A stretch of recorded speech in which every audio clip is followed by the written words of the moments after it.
Hi every one. ഇന്ന് നമ്മൾ +2 കൊമേഴ്സിലെ analysis of financial statements എന്ന സബ്ജക്റ്റിലെ അക്കൗണ്ടിംഗ് ഫോർ ഷെയർ ക്യാപിറ്റൽ ആണ് നോക്കാനായി പോകുന്നത്.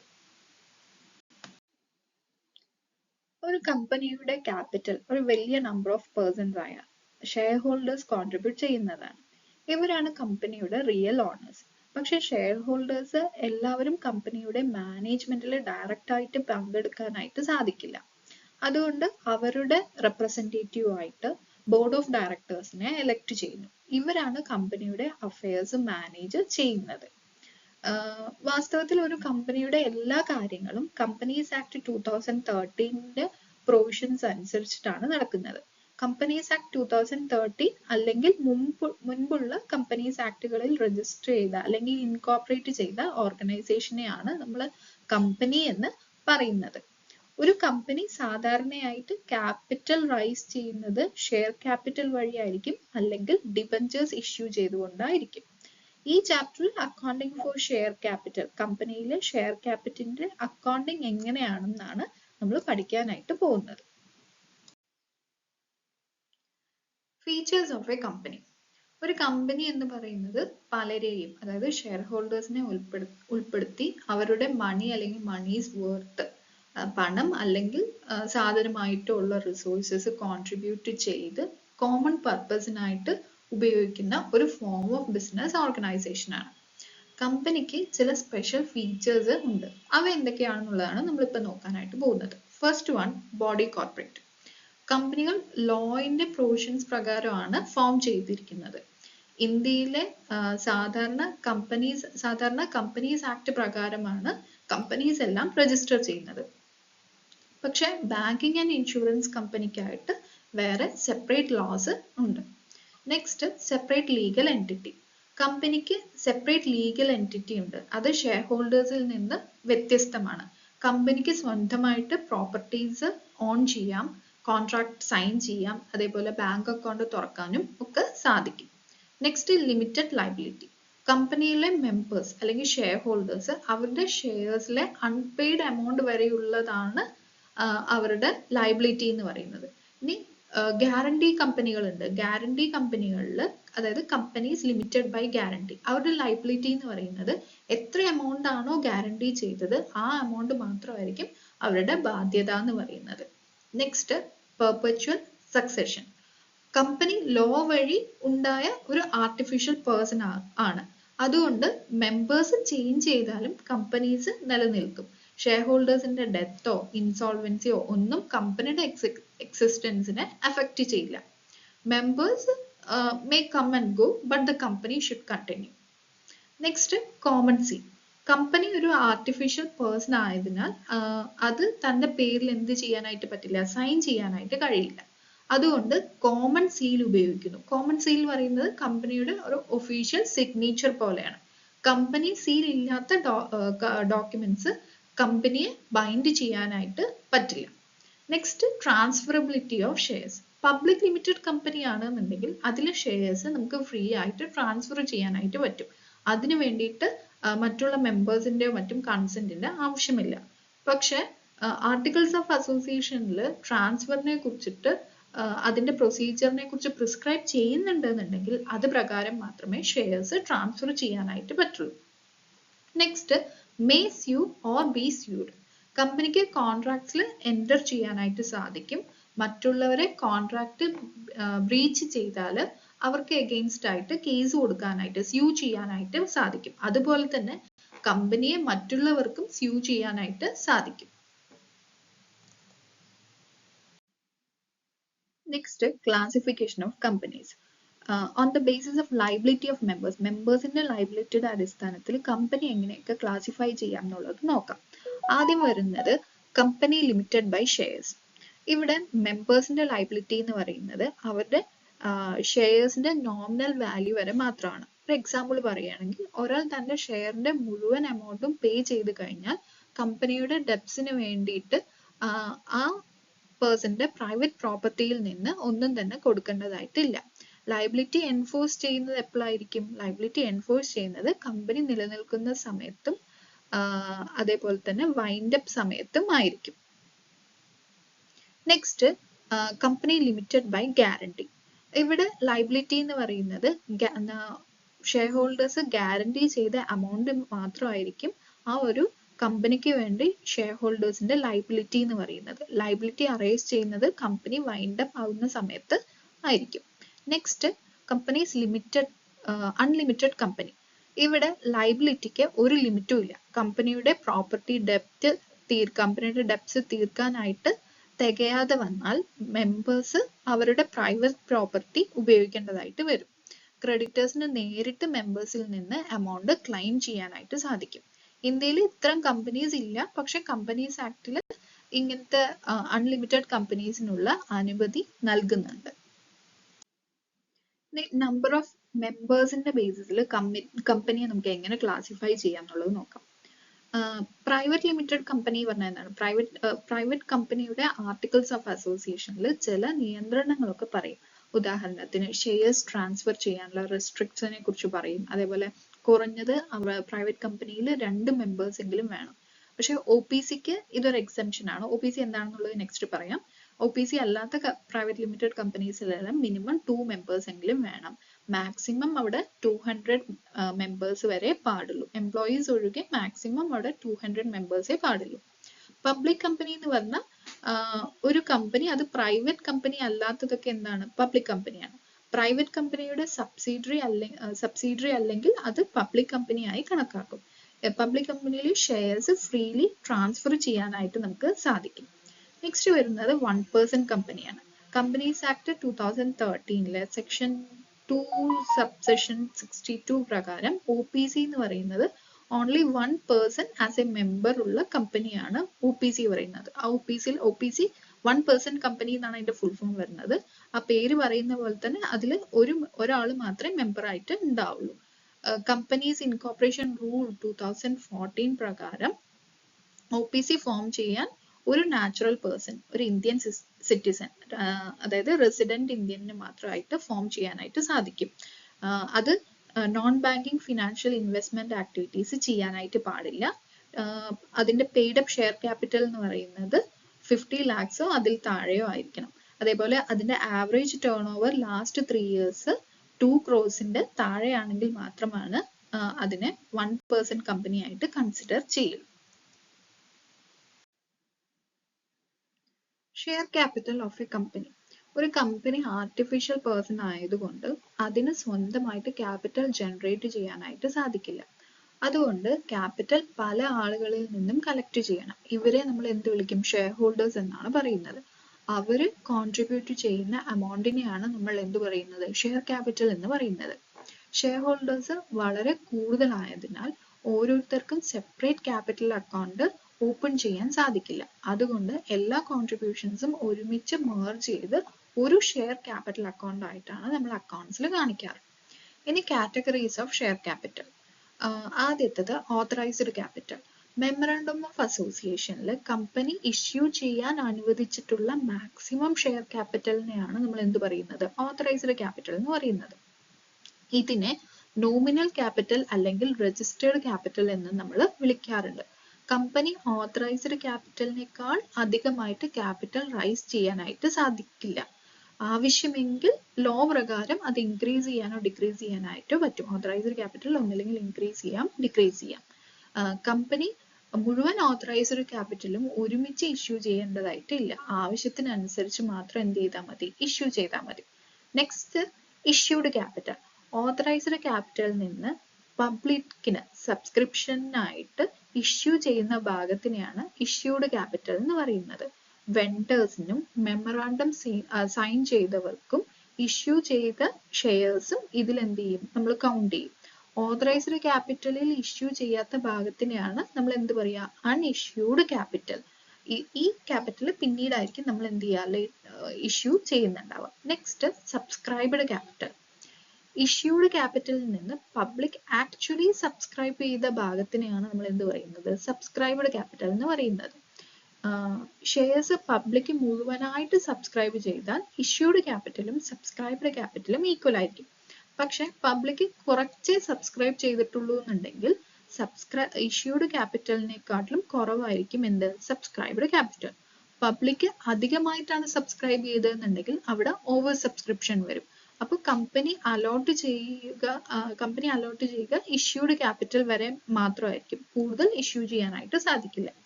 Next called up capital. Subscribed ക്യാപിറ്റലിൽ നിന്ന് കമ്പനി ഷെയർ ഹോൾഡേഴ്സിനോട് പേ ചെയ്യാൻ വിളിച്ച ഭാഗത്തിനെയാണ് കോൾഡ് അപ്പ് ക്യാപിറ്റൽ എന്ന് പറയുന്നത്. ഒരു എക്സാമ്പിൾ പറയുകയാണെങ്കിൽ ഒരു ഷെയറിന്റെ ഫേസ് വാല്യൂ ₹10 ആണ്. കമ്പനി 7 rupees വരെ മാത്രമേ കോൾ ചെയ്തിട്ടുള്ളൂ. അപ്പൊ കോൾഡ് അപ്പ് ക്യാപിറ്റൽ പറയുന്നത് എത്രയാണ്? ₹7 per ഷെയർ ആണ്. ബാക്കിയുള്ള 3 rupees അവർ പിന്നീടായിരിക്കും എന്ത് ചെയ്യുക? കോൾ ചെയ്യുന്നുണ്ടാവുക. ഇനി അടുത്തത് paid up capital. Called up ക്യാപിറ്റലിൽ നിന്ന് ഷെയർ ഹോൾഡേഴ്സ് ആക്ച്വലി പേ ചെയ്ത ഭാഗത്തിനെയാണ് നമ്മൾ എന്ത് പറയുന്നത്? പെയ്ഡ് അപ്പ് ക്യാപിറ്റൽ എന്ന് പറയുന്നത്. എല്ലാ ഷെയർ ഹോൾഡേഴ്സും കോൾ എമൗണ്ട് പേ ചെയ്താൽ പെയ്ഡ് അപ്പ് ക്യാപിറ്റലും കോൾഡ് അപ്പ് ക്യാപിറ്റലും എന്തായിരിക്കും? ഈക്വൽ ആയിരിക്കും. ചില ഷെയർ ഹോൾഡേഴ്സ് പേ ചെയ്തിട്ടില്ല എന്നുണ്ടെങ്കിൽ അതിനെ നമ്മൾ എന്ത് പറയും? കോൾസ് ഇൻ അരിയേഴ്സ് എന്നാണ് പറയുന്നത്. അപ്പോൾ പെയ്ഡ് അപ്പ് ക്യാപിറ്റൽ എങ്ങനെയാണ് കണ്ടുപിടിക്കുക? പെയ്ഡ് അപ്പ് ക്യാപിറ്റൽ കണ്ടുപിടിക്കാനുള്ള ഫോർമുല എന്ന് പറയുന്നത് called up capital minus calls in arrears. Next uncalled capital. Subscribed ക്യാപിറ്റലിൽ നിന്ന് ഇപ്പോഴും കോൾ ചെയ്യാത്ത ഭാഗത്തിനെയാണ് നമ്മൾ എന്ത് പറയുക? അൺകോൾഡ് ക്യാപിറ്റൽ എന്ന് പറയുന്നത്. കമ്പനിക്ക് ഫ്യൂച്ചറിൽ ആവശ്യമാകുമ്പോൾ മാത്രമേ ഇത് കോൾ ചെയ്യാറുള്ളൂ. Next reserve capital. അൺകോൾഡ് ക്യാപിറ്റലിൽ നിന്ന് പ്രത്യേകിച്ച് കമ്പനി വൈൻഡപ്പ് സമയത്ത് മാത്രം കോൾ ചെയ്യാനായിട്ട് റിസർവ് ചെയ്ത് വെച്ച ഭാഗത്തിനെയാണ് നമ്മൾ എന്ത് പറയുന്നത്? റിസർവ് ക്യാപിറ്റൽ എന്ന് പറയുന്നത്. ഇത് ക്രെഡിറ്റേഴ്സിന്റെ സെറ്റിൽമെന്റ് ചെയ്യാനായി മാത്രമായിരിക്കും ഉപയോഗിക്കുന്നുണ്ടാവുക. എന്താണ് shares? What is A share? Share എന്ന് പറയുന്നത് ഒരു കമ്പനിയുടെ ടോട്ടൽ ഷെയർ ക്യാപിറ്റലിനെ ഡിവൈഡ് ചെയ്യുന്ന യൂണിറ്റ് ആണ്. അതായത് ഷെയർസ് എന്ന് പറയുന്നത് ഷെയർ ക്യാപിറ്റലിന്റെ ഒരു ചെറിയ ഭാഗം. ഷെയർസ് വാങ്ങുന്നവരെ നമ്മൾ എന്ത് പറയും? ഷെയർ ഹോൾഡേഴ്സ് എന്ന് പറയും. മെമ്മറാണ്ടം ഓഫ് അസോസിയേഷനിൽ ഓത്തറൈസ്ഡ് ക്യാപിറ്റലും അതേപോലെ നമ്പർ ഓഫ് ഷെയർസും എത്രയാണെന്നുള്ളത് മെൻഷൻ ചെയ്തിട്ടുണ്ട്. ആർട്ടിക്കിൾസ് ഓഫ് അസോസിയേഷനിൽ ഷെയർസിന്റെ ക്ലാസസ് അല്ലെങ്കിൽ ടൈപ്സ്, അവരുടെ റൈറ്റ്സ് ആൻഡ് ഒബ്ലിഗേഷൻസ് എന്താണെന്നുള്ളത് ആർട്ടിക്കിൾസ് ഓഫ് അസോസിയേഷനിലും സ്പെസിഫൈ ചെയ്തിട്ടുണ്ട്. കമ്പനീസ് ആക്ട് 2013 സെക്ഷൻ 43 പ്രകാരം 2 തരത്തിലുള്ള ഷെയർസ് ഉണ്ട്. Preference shares, equity shares. Equity ഷെയർസിനെയാണ് എന്ത് പറയുന്നത്? ഓർഡിനറി ഷെയർസ് എന്ന് പറയുന്നത്. എന്താണ് പ്രിഫറൻസ് ഷെയർസ് എന്ന് പറഞ്ഞാൽ? സെക്ഷൻ 43 പ്രകാരം പ്രിഫറൻസ് ഷെയർസ് എന്ന് പറഞ്ഞാൽ ചില പ്രത്യേക റൈറ്റ്സ് ഉള്ള ഷെയർസിനെയാണ് നമ്മൾ എന്ത് പറയുന്നത്? പ്രിഫറൻസ് ഷെയർസ് എന്ന് പറയുന്നത്. ഇപ്പൊ അവർക്ക് ഡിവിഡൻഡ് കിട്ടുമ്പോൾ പ്രിഫറൻസ് ഷെയർ ഹോൾഡേഴ്സിനായിരിക്കും ആദ്യം കിട്ടുക. അതേപോലെ തന്നെ ഡിവിഡൻഡ് ഫിക്സഡ് എമൗണ്ട് അല്ലെങ്കിൽ ഫിക്സഡ് റേറ്റിനനുസരിച്ചിട്ടായിരിക്കും ഈ പ്രിഫറൻസ് ഷെയർ ഹോൾഡേഴ്സിന് കിട്ടുന്നുണ്ടാവുക. അതേപോലെ കമ്പനി വൈൻഡ് അപ്പ് ചെയ്യുന്ന സമയത്ത് ആദ്യം പ്രിഫറൻസ് ഷെയർ ഹോൾഡേഴ്സിന്റെ ക്യാപിറ്റൽ കൊടുത്തതിന് ശേഷമേ ഇക്വിറ്റി ഷെയർ ഹോൾഡേഴ്സിന്റെ ക്യാപിറ്റൽ തിരിച്ചു കൊടുക്കാറുള്ളൂ. പ്രിഫറൻസ് ഷെയർസിന്റെ കുറച്ച് വേരിയൻസ് ഉണ്ട്. ആദ്യത്തേത് participating or non participating preference shares. അതായത് സർപ്ലസ് പ്രോഫിറ്റിൽ പങ്കുള്ളതും ഇല്ലാത്തതും. പാർട്ടിസിപ്പേറ്റിംഗ് പറഞ്ഞാൽ സർപ്ലസ് പ്രോഫിറ്റിൽ അവർക്ക് അതിൽ പങ്കുണ്ട്. നോൺ പാർട്ടിസിപ്പേറ്റിംഗ് പറഞ്ഞാൽ സർപ്ലസ് പ്രോഫിറ്റിൽ അവർക്ക് അതിൽ പങ്കില്ലാത്തത്. നെക്സ്റ്റ് ക്യുമുലേറ്റീവും നോൺ ക്യുമുലേറ്റീവ് പ്രിഫറൻസ് ഷെയർസും. ക്യുമുലേറ്റീവ് എന്ന് പറഞ്ഞാൽ ഒരു വർഷത്തിൽ ഡിവിഡൻഡ് കിട്ടാത്തത് അടുത്ത വർഷത്തേക്ക് ക്യാരി ഫോർവേഡ് ചെയ്യുന്നതാണ് cumulative preference share holders. Non cumulative preference shares എന്ന് പറഞ്ഞാൽ ഒരു വർഷത്തിൽ ഡിവിഡൻഡ് കിട്ടിയില്ല എന്നുണ്ടെങ്കിൽ അത് കിട്ടിയില്ല, അത് നെക്സ്റ്റ് ഇയറിലേക്ക് ക്യാരി ഫോർവേഡ് ചെയ്യില്ല. അടുത്തത് റിഡീമബിളും ഇർറിഡീമബിളും പ്രിഫറൻസ് ഷെയർസ്. റിഡീമബിൾ പറഞ്ഞാൽ ക്യാപിറ്റൽ തിരികെ നൽകിക്കൊണ്ട് ഷെയർസ് ക്യാൻസൽ ചെയ്യുന്നതാണ് റിഡീമബിൾ പ്രിഫറൻസ് ഷെയർസ്. ഇർറിഡീമബിൾ പറഞ്ഞാൽ ക്യാപിറ്റൽ തിരികെ നൽകാതെ ഷെയർസ് ക്യാൻസൽ ചെയ്യുന്ന ഷെയർസിനെയാണ് ഇർറിഡീമബിൾ പ്രിഫറൻസ് ഷെയർസ് എന്ന് പറയുന്നത്. ഇനി അടുത്തത് ഇക്വിറ്റി ഷെയർസ് അല്ലെങ്കിൽ ഓർഡിനറി ഷെയർസ്. സെക്ഷൻ 43 പ്രകാരം ഇക്വിറ്റി ഷെയർസ് എന്ന് പറയുന്നത് പ്രിഫറൻസ് ഷെയർസ് അല്ലാത്ത എല്ലാ ഷെയറും എന്താണ്? ഇക്വിറ്റി ഷെയർസ് ആണ്. ഇവർക്ക് ഡിവിഡൻഡും അതേപോലെ ക്യാപിറ്റൽ എംപ്ലോയ്മെന്റിലും ക്യാപിറ്റൽ റീപേയ്മെന്റിലും യാതൊരു പ്രിഫറൻഷ്യൽ റൈറ്റ്സും ഉണ്ടാവില്ല. ഇക്വിറ്റി ഷെയർ ഹോൾഡേഴ്സ് കമ്പനിയുടെ റിയൽ ഓണേഴ്സ് ആണ്. ഡിവിഡൻഡ് കിട്ടുന്നത് ഇക്വിറ്റി ഷെയർസിന്റെ ഡിവിഡൻഡ് കിട്ടുന്നത് പ്രിഫറൻസ് ഷെയർ ഹോൾഡേഴ്സിന്റെ ഡിവിഡൻഡ് കൊടുത്തതിന് ശേഷം മാത്രമേ ഇക്വിറ്റി ഷെയർ ഹോൾഡേഴ്സിന് കിട്ടുള്ളൂ. ഡിവിഡൻഡ് അങ്ങനെ ഒരു ഫിക്സഡ് എമൗണ്ട് ആയിട്ടൊന്നും അല്ല ഇക്വിറ്റി ഷെയർ ഹോൾഡേഴ്സിന് കിട്ടുക. പ്രോഫിറ്റിനനുസരിച്ച് ഇയർ ടു ഇയർ മാറിക്കൊണ്ട് ഇരിക്കും. ഇനി ടൈപ്സ് ഓഫ് ഇക്വിറ്റി ഷെയർ എന്ന് പറയുന്നത് വിത്ത് വോട്ടിംഗ് റൈറ്റ്സും വിത്ത് ഡിഫറൻഷ്യൽ റൈറ്റ്സും ആണ്. വിത്ത് വോട്ടിംഗ് റൈറ്റ്സ് പറഞ്ഞാൽ സാധാരണയായിട്ട് ഒരു ഇക്വിറ്റി ഷെയറിന് ഒരു വോട്ട്. വിത്ത് ഡിഫറൻഷ്യൽ റൈറ്റ്സ് എന്ന് പറഞ്ഞാൽ വോട്ടിങ്ങിലോ ഡിവിഡൻഡിലോ അല്ലെങ്കിൽ മറ്റേതെങ്കിലും ടേംസിൽ വ്യത്യാസം ഉണ്ടായേക്കാം ആർട്ടിക്കിൾസ് ഓഫ് അസോസിയേഷൻ പ്രകാരം, അല്ലെങ്കിൽ ആർട്ടിക്കിൾസ് ഓഫ് അസോസിയേഷനിൽ അങ്ങനെ പ്രിസ്ക്രൈബ് ചെയ്തിട്ടുണ്ടാവും. അങ്ങനെയുള്ള ഷെയർസിനെയാണ് എന്ത് പറയുന്നത്? വിത്ത് ഡിഫറൻഷ്യൽ റൈറ്റ്സ് എന്ന് പറയുന്നത്.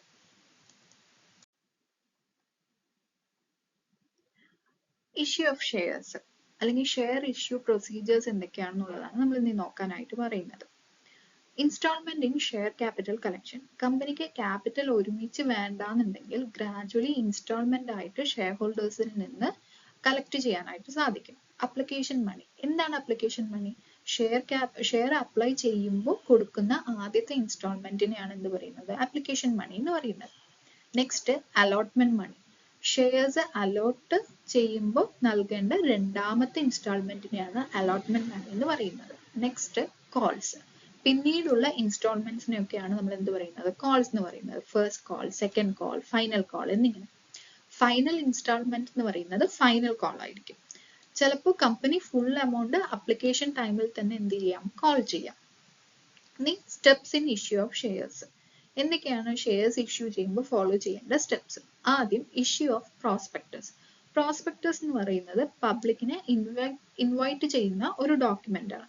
ഇതിൽ കമ്പനിയുടെ details, project, fund collection plan എന്നിവയെല്ലാം എന്ത് ചെയ്തിട്ടുണ്ടാവും? മെൻഷൻ ചെയ്തിട്ടുണ്ടാവും. പബ്ലിക് കമ്പനിയിൽ ഇൻവെസ്റ്റ് ചെയ്യാനുള്ള ഒരു ഇൻവിറ്റേഷൻ ആണ് എന്ത്? പ്രോസ്പെക്ടസ് എന്ന് പറയുന്നത്. Next receipt of applications. Public shares വാങ്ങാനായിട്ട് അപ്ലിക്കേഷൻ പ്ലസ് അപ്ലിക്കേഷൻ മണി ബാങ്കിൽ എന്ത് ചെയ്യണം? ഡെപ്പോസിറ്റ് ചെയ്യണം. ആസ് പെർ പ്രോസ്പെക്ടസ് എത്രയാണോ പറയുന്നത് ആ എമൗണ്ട് ഡെപ്പോസിറ്റ് ചെയ്യണം. മിനിമം സബ്സ്ക്രിപ്ഷൻ പറഞ്ഞാൽ എന്താണ്? കമ്പനി ഇഷ്യൂ ചെയ്ത ടോട്ടൽ ഷെയർസിൽ നിന്നും ലോ പ്രകാരം നിർണയിച്ചിട്ടുള്ള മിനിമം ഷെയർസ് എങ്കിലും എന്ത് ചെയ്യണം? Public subscribe ചെയ്തിട്ടുണ്ടാവണം.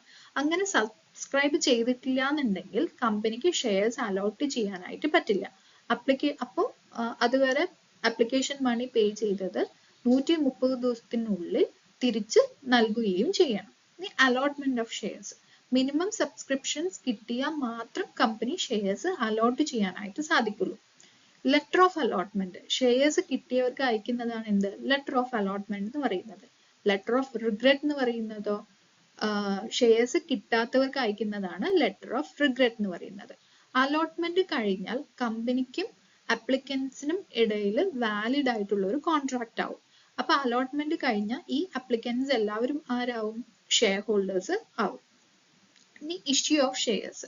യൂഷ്വലി ഷെയർസ് ഒന്നില്ലെങ്കിൽ പ്രീമിയത്തിൽ അല്ലെങ്കിൽ പാറിലായിരിക്കും ഇഷ്യൂ ചെയ്യുന്നുണ്ടാവുക. എന്താണ് ഷെയർസ് ഇഷ്യൂഡ് അറ്റ് പാർ എന്ന് പറഞ്ഞാൽ? ഷെയർ ഇഷ്യൂ പ്രൈസും നോമിനൽ വാല്യൂ അല്ലെങ്കിൽ ഫേസ് വാല്യൂയും ഈക്വൽ ആയിരിക്കും. ഫോർ എക്സാമ്പിൾ നോമിനൽ വാല്യൂ 10 ആണെന്നുണ്ടെങ്കിൽ ഇഷ്യൂ പ്രൈസും എന്തായിരിക്കും? 10 ആയിരിക്കും. ഈ shares issued at premium. Share issue price nominal വാല്യൂവിനെക്കാട്ടിലും കൂടുതലായിരിക്കും. ഫോർ എക്സാമ്പിൾ നോമിനൽ വാല്യൂ എന്ന് പറയുന്നത് 10 rupees ആണെങ്കിൽ ഷെയർ ഇഷ്യൂ പ്രൈസ് 12 ആണെന്ന് വെക്കുക. അപ്പൊ ആ എക്സ്ട്രാ ഉള്ള 2 rupeesനെ നമ്മൾ എന്ത് പറയും? സെക്യൂരിറ്റീസ് പ്രീമിയം എന്ന് പറയും. ഇനി ഷെയർസ് അറ്റ് ഡിസ്കൗണ്ട് വേണമെങ്കിൽ നമുക്ക് ഇഷ്യൂ ചെയ്യാനായിട്ട് സാധിക്കും. കമ്പനീസ് ആക്ടിൽ ഇതിന് സ്ട്രിക്ട് റൂൾസ് അനുസരിച്ചിട്ട് മാത്രമേ നമ്മൾ ഷെയർസ് അറ്റ് ഡിസ്കൗണ്ട് ഇഷ്യൂ ചെയ്യാനായിട്ട് സാധിക്കുള്ളൂ. പക്ഷെ സാധാരണയായിട്ട് അങ്ങനെ ഷെയർസ് അറ്റ് ഡിസ്കൗണ്ട് ആരും അനുവദിച്ച് കൊടുക്കില്ല. ഇനി accounting treatment of share issues എങ്ങനെയൊക്കെയാണെന്നുള്ളത് നോക്കാം. അപ്ലിക്കേഷൻ ചെയ്യുന്ന സമയത്ത് പബ്ലിക് ഷെയർസ് അപ്ലൈ ചെയ്യുമ്പോൾ അവർ അപ്ലിക്കേഷൻ മണി ബാങ്കിൽ സെപ്പറേറ്റ് ബാങ്ക് അക്കൗണ്ടിൽ വേണം ഡെപ്പോസിറ്റ് ചെയ്യേണ്ടത്. ഇത് ആദ്യം ഷെയർ അപ്ലിക്കേഷൻ അക്കൗണ്ടിൽ ക്രെഡിറ്റ് ചെയ്യും. പിന്നീട് ഷെയർസ് അലോട്ട് ചെയ്യുമ്പോൾ ഈ മണി ഷെയർ ക്യാപിറ്റൽ അക്കൗണ്ടിലേക്ക് ട്രാൻസ്ഫർ ചെയ്യും. ഇതിന്റെ ജേർണൽ എൻട്രീസ് നമുക്കിപ്പോൾ എങ്ങനെയാ വരണം എന്നുള്ളതാണ് നമ്മൾ ഈ ഒരു സ്ലൈഡിൽ നോക്കാനായിട്ട് പോകുന്നത്. ആദ്യം അപ്ലിക്കേഷൻ മണി നമ്മൾ വാങ്ങിക്കുമ്പോൾ എങ്ങനെ എൻട്രി വരിക? Bank account debtor to share application account എന്ന് വരും. പിന്നീട് ഈ ഷെയർ അപ്ലിക്കേഷൻ എമൗണ്ട് നമ്മൾ ഷെയർ ക്യാപിറ്റലോട്ട് ട്രാൻസ്ഫർ ചെയ്യുമ്പോൾ അതിന്റെ എൻട്രി എങ്ങനെയാ വരിക? Share capital account debtor to share capital എന്ന് വരുന്നു. ഇനി നമ്മൾ ആപ്ലിക്കേഷൻ വാങ്ങിച്ച എല്ലാവർക്കും വന്നിട്ട് ഷെയർ ഇഷ്യൂ ചെയ്യണം എന്നില്ല അല്ലെ. ഓവർ സബ്സ്ക്രിപ്ഷൻ വരികയാണെന്നുണ്ടെങ്കിൽ നമ്മൾ എത്രയാണോ ഇഷ്യൂ ചെയ്ത് അതിൽ കൂടുതൽ സബ്സ്ക്രിപ്ഷൻസ് വന്നിട്ടുണ്ടെന്നുണ്ടെങ്കിൽ നമുക്ക് അവർക്ക് എന്തായിരിക്കും, ലെറ്റർ ഓഫ് റിഗ്രറ്റ് ആയിരിക്കും. അതിന്റെ കൂട്ടത്തിൽ ഈ ആപ്ലിക്കേഷൻ മണി കൂടി നമ്മൾ എന്ത് ചെയ്യണം, റീഫണ്ട് ചെയ്യണം. അപ്പൊ അങ്ങനെ റീഫണ്ട് ചെയ്യുമ്പോൾ അതിന്റെ എൻട്രി എങ്ങനെയാ വരിക, share application account debtor to bank. Next accounting treatment for allotment of shares. Allotment of ഷെയർസിന്റെ സമയത്ത് എങ്ങനെയാണ് ജേർണൽ എൻട്രീസ് വരിക എന്നുള്ളതാണ് നമ്മൾ ഈ ഒരു സ്ലൈഡിൽ നോക്കുന്നത്. അലോട്ട്മെന്റ് ഡ്യൂ ആവുന്ന സമയത്ത് എങ്ങനെയാണ് എൻട്രി വരിക, share allotment account debtor to share capital. Then നമ്മൾ എക്സസ് ആയിട്ട് അപ്ലിക്കേഷൻ വന്നു വെച്ചാൽ അതിന്റെ ആ എമൗണ്ടിന്റെ അഡ്ജസ്റ്റ്മെന്റ് നടത്താനുള്ള ജേർണൽ എൻട്രി എങ്ങനെയാ വരിക, share application account debtor to share allotment. പിന്നെ അലോട്ട്മെന്റ് ചെയ്തിട്ട് നമുക്ക് amount കിട്ടും അല്ലെ, amount കിട്ടുമ്പോൾ അതിന്റെ എൻട്രി എങ്ങനെയാ വരിക, bank account debtor to share allotment. Next accounting treatment for calls. Calls പറഞ്ഞാൽ എന്താണ്, കമ്പനി ഇഷ്യൂ ചെയ്ത ഷെയർസ് അലോട്ട്മെന്റ് കഴിഞ്ഞാലും എല്ലാ തവണയും ഫുള്ളി പെയ്ഡ് ആയിരിക്കണമെന്നില്ല. അപ്പൊ ഷെയർസ് ഫുള്ളി പെയ്ഡ് അപ്പ് ആകാൻ വേണ്ടി remaining amount company directors instalment ആയിട്ട് ഷെയർ ഹോൾഡേഴ്സിൽ നിന്നും കോൾ ചെയ്ത് എടുക്കും. ഈ ഇൻസ്റ്റാൾമെന്റിനെയാണ് കോൾസ് എന്ന് വിളിക്കുന്നത്. First call, second call, final call എന്നിങ്ങനെ. ഇനി ഇമ്പോർട്ടൻറ്റ് പോയിന്റ്സ് എന്ന് പറയാനായിട്ട് കോൾ എമൗണ്ടിന്റെ ലിമിറ്റ്. ഒരൊറ്റ കോളിൽ ഡിമാൻഡ് ചെയ്യാവുന്ന എമൗണ്ട് എന്ന് പറയുന്നത് ഡിമാൻഡ് ചെയ്യാൻ പറ്റുന്ന എമൗണ്ട് എന്ന് പറയുന്നത് 25% ഓഫ് ദ ഫേസ് വാല്യൂ ആണ്. 25% ഓഫ് ദ ഫേസ് വാല്യൂവിൽ കൂടുതലാവാനായിട്ട് പാടില്ല. ഇനി ടൈം ഗ്യാപ്പ് എന്ന് പറയുന്നത് രണ്ട് കോൾസിന്റെ ഇടയിൽ മിനിമം 1 മന്തിന്റെ എങ്കിലും ഒരു ഗ്യാപ്പ് വേണം എന്നാണ് പറയുന്നത്. ഇനി ആർട്ടിക്കിൾസ് ഓഫ് അസോസിയേഷനിൽ വേറെ എന്തെങ്കിലുമാണ് ഈ ടൈം ഗ്യാപ്പിനെ കുറിച്ച് പറയുന്നതെന്നുണ്ടെങ്കിൽ അത് പ്രകാരം എന്ത് ചെയ്യണം, നമ്മൾ ഫോളോ ചെയ്യണം. ഇനി ഇതിന്റെ ജേർണൽ എൻട്രീസ് എങ്ങനെയാണ് വരിക എന്നുള്ളത് നോക്കാം. വെൻ കോൾസ് ഡ്യൂ ആവുമ്പോൾ എങ്ങനെയാണ് എൻട്രി വരിക, share first call account debtor to share capital. ആ കോൾ എമൗണ്ട് നമുക്ക് റിസീവ് ചെയ്യുമ്പോഴോ bank account debtor to share first call. ഇനി സെക്കൻഡ് കോൾ ആണെന്നുണ്ടെങ്കിൽ ഡ്യൂ ആവുന്ന സമയത്ത് share second call account debtor to share capital. ആ കോൾ എമൗണ്ട് റിസീവ് ചെയ്യുമ്പോൾ bank account debtor to share second call. പിന്നെ ഇതിൽ നോട്ട് ചെയ്യേണ്ടത് നമ്മൾ ഓൾറെഡി പറഞ്ഞു, maximum 25% of the face value ആണ് നമ്മൾ ഒരു കോളിൽ വിളിക്കാനായിട്ട് പറ്റുന്നത്. രണ്ട് കോൾസ് തമ്മിലുള്ള ഗ്യാപ്പ് മിനിമം 1 മന്ത് എങ്കിലും വേണം. ലാസ്റ്റ് കോളിനെയാണ് നമ്മൾ എന്ത് പറയുക, ഫൈനൽ കോൾ എന്ന് പറയുക.